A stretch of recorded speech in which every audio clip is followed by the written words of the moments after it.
ശബരിമല കേരളം മുഴുവൻ, കേരളത്തിലെ വിശ്വാസികൾ മാത്രമല്ല എല്ലാവരും അമ്പരന്ന് നിൽക്കുകയാണ്.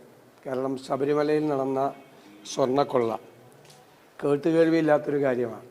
രണ്ട് മുൻ ദേവസ്വം ബോർഡ് പ്രസിഡന്റുമാരും CPMൻ്റെ സമുന്നതരായ നേതാക്കളും ജയിലിലാണ്. അതിൻ്റെ അന്വേഷണം ഹൈക്കോടതിയുടെ നേതൃത്വത്തിൽ നടക്കുകയാണ്.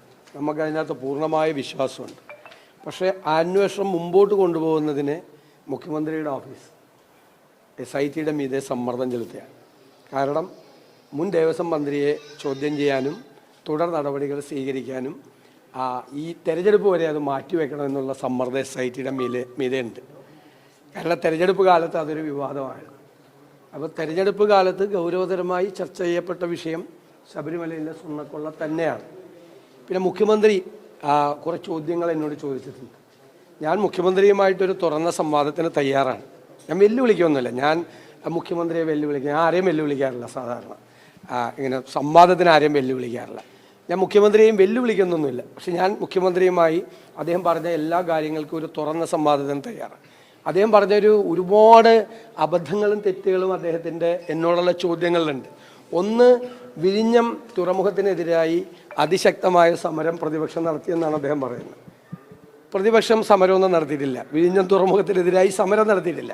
മറിച്ച് ഉമ്മൻചാണ്ടി മുഖ്യമന്ത്രിയായിരിക്കുന്ന സമയത്ത്, ഈ തുറമുഖം കൊണ്ടുവന്ന സമയത്ത്, ഇത് പ്രഖ്യാപിച്ച സമയത്ത് ഇത് 6000 കോടി രൂപയുടെ റിയൽ എസ്റ്റേറ്റ് ആണ്, അഴിമതിയാണ് എന്ന് പറഞ്ഞ പാർട്ടി സെക്രട്ടറി ആയിരുന്നു ശ്രീ പിണറായി വിജയൻ. അദ്ദേഹമാണ് അതിനെ എതിർത്തത്. മാത്രമല്ല, അന്നത്തെ CPMൻ്റെ മുഖപത്രമായ ദേശാഭിമാനിയുടെ ഫ്രണ്ട് പേജിൽ കടൽ കൊള്ളയെന്നാണ് വന്നത്. അപ്പം കടൽ കൊള്ളയെന്നും റിയൽ എസ്റ്റേറ്റ് ഇടപാടെന്നും പറഞ്ഞ് ഈ വിഴിഞ്ഞം തുറമുഖത്തിന് എതിരായി നിലപാടെടുത്തത് ശ്രീ പിണറായി വിജയനാണ്. അദ്ദേഹം അത് മറന്നുപോയത് ഇപ്പോൾ ഓർമ്മിപ്പിക്കാൻ ഈ അവസരം കിട്ടി. എന്നിട്ടിപ്പോൾ വിഴിഞ്ഞം തുറമുഖത്തിൻ്റെ അവകാശവാദം അദ്ദേഹം ഉന്നയിക്കുന്നത് വൈക്കം മുഹമ്മദ് ബഷീറിൻ്റെ കഥാപാത്രമായ എട്ടുകാലി മമ്മൂഞ്ഞിനെ ഓർമ്മിപ്പിക്കുന്ന തരത്തിലാണ്. രണ്ടാമതൊരു കാര്യം അദ്ദേഹം പറഞ്ഞത് വയനാട് തുരങ്കത്തിനെയും തീരദേശ ഹൈവേയും ഞാൻ എതിർത്തു എന്നാണ്.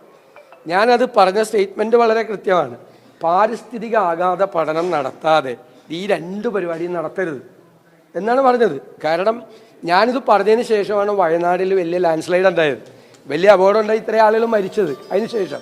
അതായത് ഈ പശ്ചിമഘട്ട മലനിരകൾ എന്ന് പറയുന്നത് വളരെ നിർണായകമായ, വളരെ ശ്രദ്ധിക്കേണ്ട സ്ഥലമാണ്.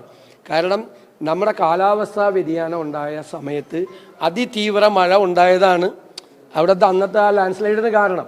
അപ്പോൾ ഈ പശ്ചിമഘട്ട മലനിരയിൽ നടത്തുന്ന ഏതിടപെടലുകളും കാലാവസ്ഥാ വ്യതിയാനം എന്നുള്ള ഒരു പ്രധാനപ്പെട്ട ഒരു ഘടകത്തെ ആശ്രയിക്കാതെ അത് ചെയ്യരുത്. തീരദേശത്ത് ഇതുപോലെ തന്നെ ഈ രണ്ട് സ്ഥലത്താണ് കാലാവസ്ഥാ വ്യതിയാനത്തിൻ്റെ ഏറ്റവും വലിയ ആഘാതം ഉണ്ടായിരിക്കുന്നത്. തീരം കയറിക്കൊണ്ടിരിക്കുകയാണ്, തീരപ്രദേശം കയറിക്കൊണ്ടിരിക്കുകയാണ്, തീരശോഷണം സംഭവിച്ചുകൊണ്ടിരിക്കുകയാണ്.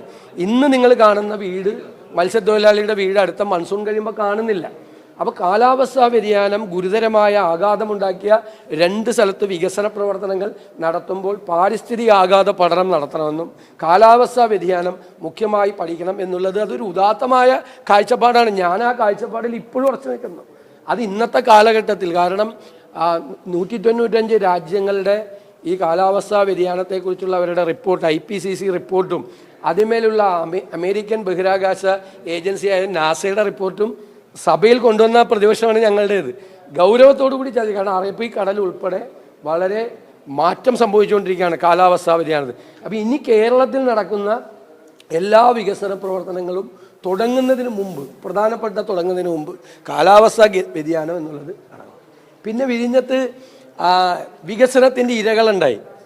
അവിടെ 450 കുടുംബങ്ങൾ അവിടുത്തെ ഒരു സിമൻറ്റ് ഗോഡൗണിൽ അടയ്ക്കപ്പെട്ട് മാസങ്ങളോളം അവർക്ക് പുനരധിവാസം ഇല്ലാതായപ്പോൾ ഞങ്ങൾ നിയമസഭയിൽ കൊണ്ടുവന്ന് കൈകൂപ്പിയാണ് ഞാൻ ഗവൺമെൻറ്റിനോട് പറഞ്ഞത് അവർക്ക് കൊടുക്കണമെന്ന്. അപ്പോൾ പ്രസവിച്ച കുഞ്ഞുങ്ങൾ ഉൾപ്പെടെയുള്ള ആളുകളെ ആണ് ഞാൻ കണ്ടത്. ഒരാഴ്ച മുമ്പ് പ്രസവിച്ച കുഞ്ഞിനെ ഉൾപ്പെടെയുള്ള ആളുകളെ ഞാൻ കണ്ടത്. അത് പുനരധിവാസം വേണമെന്ന്. ആ പുനരധിവാസത്തിന് വേണ്ടിയിട്ടാണ് തിരുവനന്തപുരം രൂപതയുടെ നേതൃത്വത്തിൽ സമരം നടത്തിയത്. ആ സമരത്തിന് ഞങ്ങൾ പിന്തുണ കൊടുത്തു. ഉമ്മൻചാണ്ടി സർക്കാർ അതിന് പണം മാറ്റിവെച്ചിട്ടുണ്ടായിരുന്നു 472 കോടി. അതിവർ ചിലവാക്കിയില്ല, മനസ്സിലായില്ലേ?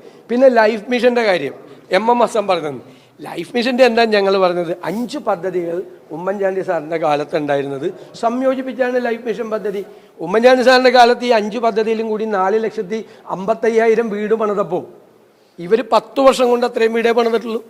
അപ്പോൾ അന്നത്തെ പണിതതിൻ്റെ പകുതി വീട് മാത്രമാണ് ഈ LDFിൻ്റെ കാലത്ത് പണിതത്. ശരിക്ക് UDF കാലത്ത് 5 വർഷം കൊണ്ട് പണിത അത്ര വീട് മാത്രമേ ഈ ലൈഫ് മിഷൻ ഉണ്ടായതിനു ശേഷം പണിതിട്ടുള്ളൂ. അതിന് ഒരുപാട് പ്രശ്നങ്ങളുണ്ട്. SC വിഭാഗങ്ങൾക്ക് പ്രശ്നമുണ്ട്, ST വിഭാഗങ്ങൾക്ക് പ്രശ്നമുണ്ട്, മത്സ്യത്തൊഴിലാളികൾക്ക് പ്രശ്നമുണ്ട്. കാരണം അവരുടെയൊക്കെ സെപ്പറേറ്റ് പദ്ധതിയായി നിന്ന കാലത്ത് പണിതത്രം വീടുകൾ ഇപ്പോൾ പണിയാൻ പറ്റുന്നില്ല. അത് ഗൗരവത്തോടു കൂടി അത് ലൈഫ് മിഷൻ്റെ ഇപ്പോഴത്തെ ഘടന ഞങ്ങൾ പുനഃപരിശോധിക്കുമെന്ന് പറഞ്ഞതിൽ ഒരു തെറ്റുമില്ല. ഞങ്ങൾ പുനഃപരിശോധിക്കും. അന്നത്തെ ഞങ്ങൾ 5 ലക്ഷം വീടുണ്ടാക്കി കൊടുക്കാമെന്ന് പറയുന്നത് 5 കൊല്ലം കൊണ്ട്. അത് ഞങ്ങളുടെ കോൺഫിഡൻസ് എന്താണ്? ഉമ്മൻചാണ്ടി ഗവൺമെൻറ്റിൻ്റെ കാലത്ത് 4,55,000 വീട് പണിതതിൻ്റെ കോൺഫിഡൻസ് ആണ്. അപ്പം ഞങ്ങൾ 5 വർഷം കൊണ്ട് 5 വർഷം 5 ലക്ഷം വീട് പണിയാന്ന് പറഞ്ഞിട്ട് ലൈഫിൽ അത് നടക്കില്ല. ഇതൊക്കെയാണ് കാര്യങ്ങൾ. ഇതൊക്കെയാണ് അദ്ദേഹം ഉന്നയിച്ച പ്രധാനപ്പെട്ട ചോദ്യങ്ങൾ. ഇതിലൊന്നും ഒരു അടിസ്ഥാനമില്ല. ഇതൊന്നും കൊണ്ട് ഈ ശബരിമലയിലെ സ്വർണ്ണക്കൊള്ള ഇല്ലാതാവില്ല. അത് തന്നെ നാളെ നടക്കുന്ന തെരഞ്ഞെടുപ്പിലും അത് പ്രധാനപ്പെട്ട ചർച്ച തന്നെയാവും എന്നുള്ള കാര്യത്തിൽ സംശയമില്ല. ശബരിമല സ്വർണ്ണക്കൊള്ളയുമായി ബന്ധപ്പെട്ട് രമേശ് ചെന്നിത്തല ഉന്നയിച്ചൊരു ഗുരുതരമായ ഒരു ആരോപണം, അതായത് രാജ്യാന്തര പുരാവസ്തു വിൽപ്പന സംഘത്തിന് ഈ സ്വർണം 1998 മുതലുള്ള അന്ന് മുതൽ ഈ സ്വർണം വിറ്റഴിച്ചു എന്നുള്ളൊരു രമേശ് ചെന്നിത്തല അതിൽ SIT മൊഴിയെടുക്കാനുള്ളൊരു നീക്കവും നടത്തുന്നു. അത് ഗൗരവതരമായൊരു കാര്യമാണ് അദ്ദേഹം ഉന്നയിച്ചത്. അത് ഹൈക്കോടതി വിധി തന്നെയുണ്ട്. ഇൻ്റർനാഷണൽ റാക്കറ്റുകളുണ്ട്. അതായത് ഇതുപോലുള്ള ക്ഷേത്രങ്ങളിൽ നിന്നെല്ലാം മോഷ്ടിക്കപ്പെടുന്ന അമൂല്യമായ വസ്തുക്കൾ വലിയ വിലയ്ക്കാണ് വിൽക്കുന്നത്. അതായത് ഈ സ്വർണത്തിൻ്റെ വിലയല്ല അതിൻ്റെ വാല്യൂ എന്ന് പറയുന്നത്. ശബരിമല ധർമ്മശാസ്താവിൻ്റെ ശ്രീകോവിലിന് മുമ്പിലുണ്ടായിരുന്ന ദ്വാരപാലക ശില്പം എന്നുള്ളൊരു വാല്യൂ ഉണ്ട്. ഹൈക്കോടതി ഞാനാണ് ആദ്യം പറഞ്ഞത് ഇതൊരു കോടീശ്വരന് വിറ്റു എന്ന് പറയാനാണ് എനിക്ക് കടകംപള്ളി സുരേന്ദ്രൻ നോട്ടീസ് അയച്ചത്. പിന്നെ കോടതി തന്നെ പറഞ്ഞത് കോടീശ്വരന് വിറ്റിരിക്കാത്ത വിൽഫുൾ പർച്ചേസർ എന്ന്. കോടതി തന്നെ ഈ ഇൻ്റർനാഷണൽ റാക്കറ്റിൻ്റെ കാര്യം പറഞ്ഞിട്ടുണ്ട്. അപ്പോൾ രമേശ് ചെന്നിത്തല അദ്ദേഹം ഞാനുമായിട്ട് സംസാരിച്ചിരുന്ന അദ്ദേഹത്തിന് ഒരാൾ ഇങ്ങനെ ഇൻഫർമേഷൻ കൊടുത്തു, ഇതൊരു വലിയ തുകയ്ക്കാണ് വിറ്റിരിക്കുന്നത്. അപ്പോൾ അദ്ദേഹം ആ ആളെയുടെ മൊഴിയെടുക്കണം. SIT എന്ന് പറഞ്ഞിരിക്കുന്നത് വളരെ ഗൗരവമുള്ള കാര്യം. ഇത് ഹൈക്കോടതി വിധി പറഞ്ഞിരിക്കുന്ന കാര്യം തന്നെയാണ്. അല്ലാതെ ഞങ്ങൾ എക്സാജറേറ്റ് ചെയ്ത് അതിശയോക്തിപരമായിട്ട് ഞങ്ങൾ പറയുന്ന കാര്യമല്ല. ഈ ഇൻ്റർനാഷണൽ റാക്കറ്റിനെ കുറിച്ച് ഹൈക്കോടതി വിധിയിൽ തന്നെ ഉണ്ട്, ഓൾറെഡി ഉണ്ട്. ആ റാക്കറ്റിന് വിറ്റിരിക്കാം എന്നുള്ള സംശയമാണ് ഇതിനകത്ത് പ്രകടിപ്പിച്ചിരിക്കുന്നത്. കാരണം ഇതിൻ്റെ അകത്ത് ഈ സ്വർണത്തിൻ്റെ 10-30 കിലോ സ്വർണത്തിൻ്റെ അല്ല, അതിൻ്റെ അപ്പുറത്തെ വാല്യൂ ആണ്. അതാണല്ലോ ഒരു പ്രാവശ്യം കട്ട് കഴിഞ്ഞപ്പോൾ ആരും പുറത്തറിഞ്ഞില്ലല്ലോ 2019. അപ്പോഴാണ് വീണ്ടും 2024 ഒന്നും കൂടി കക്കാൻ പോയത്. ഒന്നും കൂടി പൂശാനൊരാഗ്രഹം, അതും കോടതി പറഞ്ഞിട്ടുണ്ട്. ആദ്യം നടന്നത് ഇവർക്ക് മാത്രമേ അറിയുള്ളൂ. സാധാരണ കള്ളന്മാരെന്ത് ചെയ്യും, ഒരു പ്രാവശ്യം മോഷ്ടിച്ചാൽ 3-4 കൊല്ലം ആരും അറിഞ്ഞില്ലെങ്കിൽ അവരെന്ത് ചെയ്യും, വീണ്ടും കക്കാൻ പോകും. അതാണ് ഇവിടെ 2024 വീണ്ടും കക്കാൻ ഇറങ്ങിയതാ. ആ കോടതി ഇടപെട്ടില്ലായിരുന്നെങ്കിൽ ആ തങ്ക വിഗ്രഹം കൂടി കൊണ്ടുപോയതിന് അയ്യപ്പൻ്റെ. ഉജ്ജ്വലമായ വിജയം UDFനുണ്ടാവും, ഉജ്ജ്വലമായ വിജയം. തീർച്ചയായും അല്ല, ഞങ്ങൾ ആവശ്യപ്പെട്ടിരുന്നു. പക്ഷേ ഹൈക്കോടതി നേരിട്ടത് അന്വേഷിച്ച് ഹൈക്കോടതി തന്നെ ഗവൺമെൻറ്റിനെ ഏൽപ്പിക്കാതെ ഒരു SIT ഫോം ചെയ്ത് അന്വേഷണം നടത്തിയപ്പോൾ ഞങ്ങൾക്കത് തൃപ്തികരമാണ്.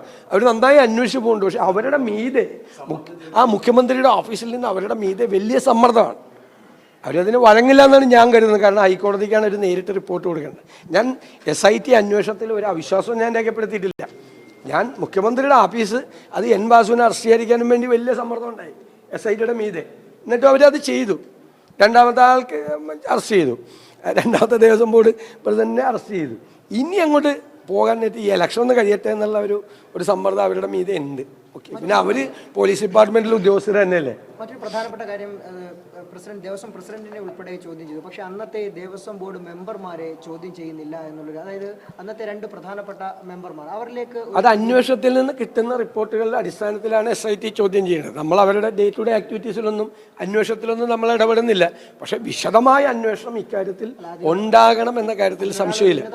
തീർച്ചയായിട്ടും അതെല്ലാം അന്വേഷണത്തിന്റെ ഭാഗമാണ്. ദേവസ്വം ബോർഡ് പ്രസിഡന്റിന്റെയും പ്രസിഡന്റുമാരുടെയും മെമ്പർമാരുടെയും എല്ലാവരുടെയും മൊഴിയെടുക്കണം. ഇപ്പോൾ പോയ ദേവസ്വം ബോർഡ് പ്രസിഡന്റിനെയും വിളിച്ച് ചോദ്യം ചെയ്യണം. കാരണം രണ്ടാമത് ഇത് അടിച്ചു മാറ്റാൻ പോയ ആളാണ്, മനസ്സിലായില്ലേ? രണ്ടാമത് അതായത് ദേവസ്വം കമ്മീഷണർ ഇത് ഇവിടുന്ന് കൊണ്ടുവരുമെന്ന് പറഞ്ഞു.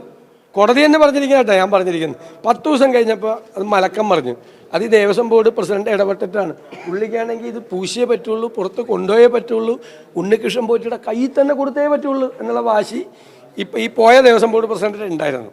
അപ്പോൾ അതൊക്കെ ഈ അന്വേഷണത്തിൻ്റെ ഭാഗമായിട്ട് അതെല്ലാം വരുമെന്നാണ് ഞാൻ കരുതുന്നത്. ഇവരുടെയൊക്കെ സാമ്പത്തിക സ്ഥിതി കൂടി അന്വേഷണം തീർച്ചയായിട്ടും അത് വരണമല്ലോ, ഇവർക്ക് ഉറപ്പായിട്ട് വരണമല്ലോ.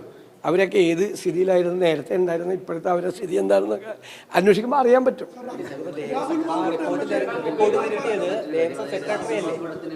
ഉപാധികളോട് ജാമ്യം അനുവദിച്ചിരിക്കുകയാണ്. അപ്പോൾ സർക്കാർ ഇപ്പോൾ അതിന് അപ്പീലിന് പോകുമെന്നാണ് അറിയിച്ചത്. അല്ല, അതല്ല, നമുക്ക് അത് നിയമത്തിൻ്റെ വഴിക്ക് പോകട്ടെ എന്നാണ് KPCC പ്രസിഡന്റ് പറഞ്ഞിരിക്കുന്ന ഈ കാര്യത്തിൽ. ഞങ്ങൾക്ക് അതിന് ഒരു തടസ്സമില്ല. നിയമപരമായിട്ടുള്ള എല്ലാ കാര്യത്തിനും ജാമ്യം വന്ന നിലയ്ക്ക് അതൊക്കെ നിയമപരമായിട്ട് കോടതിയോ സ്റ്റേറ്റ്മെന്റ് ആദ്യം അതിജീവിത രാഹുൽ വിഷയത്തിൽ അതിജീവിത ആക്ഷേപിച്ചു. രണ്ടാമത് ദിലീപിന്റെ കേസ് വന്നപ്പോഴും ദിലീപിനെ ഞാൻ ഇന്നലെ രാവിലെ UDF നിലപാട്, UDF ചെയർമാൻ ഞാൻ കൃത്യമായിട്ട് പറഞ്ഞല്ലോ ഇന്നലെ തന്നെ. കാരണം അത് പ്രോസിക്യൂഷൻ കേസ് ഫെയിൽ ചെയ്തു, പകുതി ഫെയിൽ ചെയ്തു, അപ്പോൾ പ്രോസിക്യൂഷൻ സ്റ്റോറി പോയി.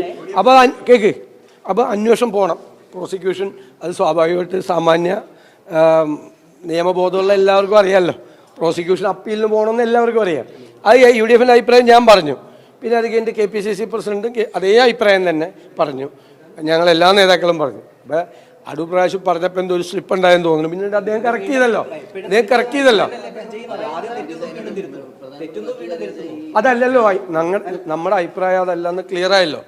UDF KPCCയുടെയും അഭിപ്രായം കൃത്യമാണല്ലോ. അതിന് നല്ല ക്ലാരിറ്റി ഉണ്ടല്ലോ, അറിയാലോ ഇക്കാര്യത്തിലേക്ക്. നല്ല അല്ല, അത് കൺവീനർക്ക് അത് അദ്ദേഹം തെറ്റിദ്ധരിച്ചാണ്, നിങ്ങൾ തെറ്റിദ്ധരിച്ചാണെന്നൊക്കെ പറഞ്ഞു. ഞാൻ പറഞ്ഞു ഞങ്ങളുടെ അഭിപ്രായം അല്ല, അദ്ദേഹം ആദ്യം പറഞ്ഞതല്ല ഞങ്ങളുടെ അഭിപ്രായം. അത് എല്ലാവരും വ്യക്തമാക്കിയല്ലേ. ഞാൻ പിന്നെ എന്തിനാ ഇനി അത് കോൺട്രവേഴ്സിക്ക് വേണം. KPCC പ്രസിഡന്റ് തന്നെ ഇന്നലെ അപ്പം തന്നെ കറക്റ്റ് ചെയ്തല്ല. അത് ഞാനെങ്ങനെ അറിയണം? എന്നോട് ചോദിക്കണം. നിങ്ങൾ അദ്ദേഹത്തോട് പോയി ചോദിക്കും.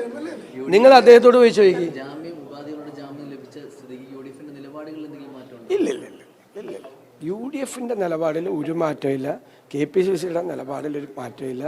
അത് ഒറ്റ വാചകം, ബോധ്യങ്ങളുടെ അടിസ്ഥാനത്തിൽ എടുക്കുന്ന തീരുമാനം. ഇല്ലില്ല, ഇതിപ്പോൾ ഇലക്ഷൻ സമയമല്ല, ഇപ്പോൾ സമരം ചെയ്യാൻ പറ്റില്ലല്ലോ. നാളത്തെ കൂടി കഴിയട്ടെ, രണ്ടാമത്തെ പോളിംഗ് കൂടി കഴിയട്ടെ. ഇപ്പം ഈ കഴിഞ്ഞ 30 ദിവസമൊന്നും നടക്കില്ലല്ലോ, 35 ദിവസം സ്ഥാനാർത്ഥി നിർണയം പരിപാടി ഞങ്ങളുണ്ടാവും.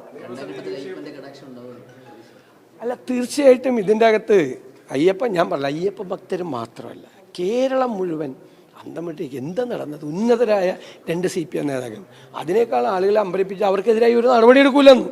ഏത് അയ്യപ്പൻ്റെ സ്വർണം കവർന്നതിന് ജയിലിൽ പോയ ഉന്നതരായ നേതാക്കൾക്കെതിരായി നടപടി എടുക്കില്ല എന്ന് പറയാനുള്ള തൊലിക്കെട്ടിയാണ് പാർട്ടി സെക്രട്ടറിക്ക് അന്വേഷിക്കും. ഇല്ല ജയിലിലാണ്. അല്ല പ്ലീസ്, ഞാൻ പറഞ്ഞോട്ടെ, നിങ്ങൾ എല്ലാ ചോദ്യത്തിനും ഞാൻ പറയുമല്ലോ, മറുപടി പറയുമല്ലോ.